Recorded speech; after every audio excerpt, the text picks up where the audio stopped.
Hello mga kabayan. So, it's Anna again. At gusto ko lang ipakita sa inyo yung mga na-coupon ko ngayong week. I went to the store July 13. Okay. I think this sale will last till Saturday. Tapos after that, bago ulit, iba na naman yung sale nila. Okay, so ang unang transaction na ginawa ko, bumili ako ng dalawang Suave body wash.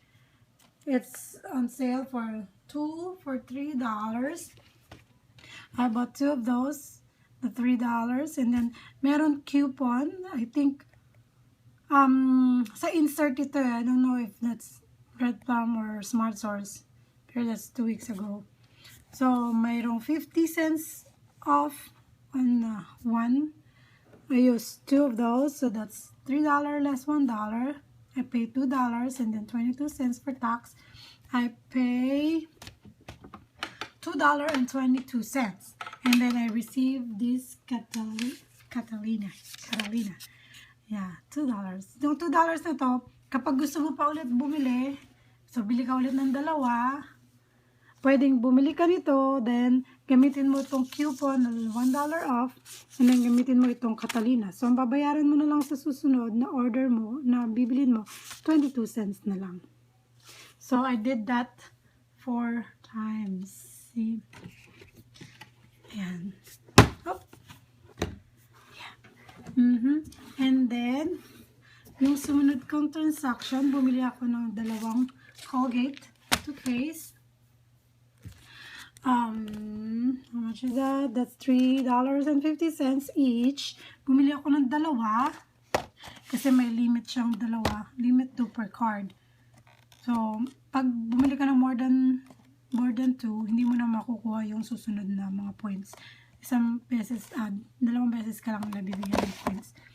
Okay. So, bumili ako ng dalawa. It's $3.50 each. That's $7.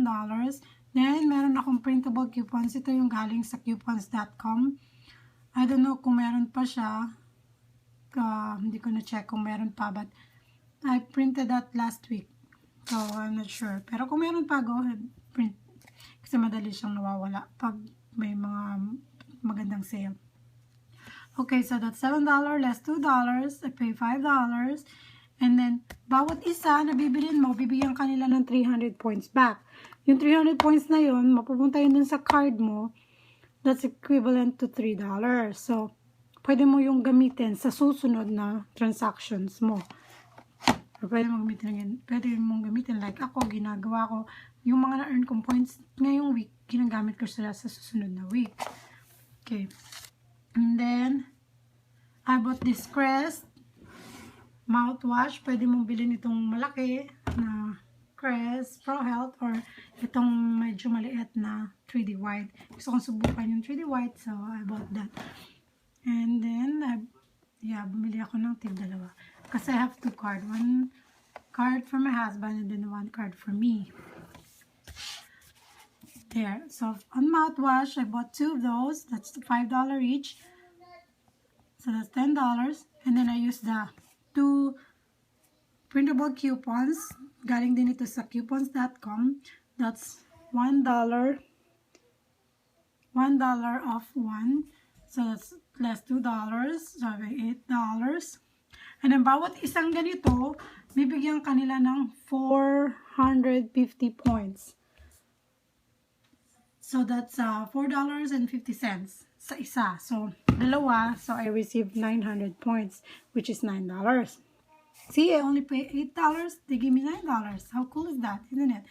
Okay. And then, I paid $5 for the toothpaste, $8 for the mouthwash, and then $1.48 for the tax. So, my total is $14.48. And then, I received 1,500 points, which is $15.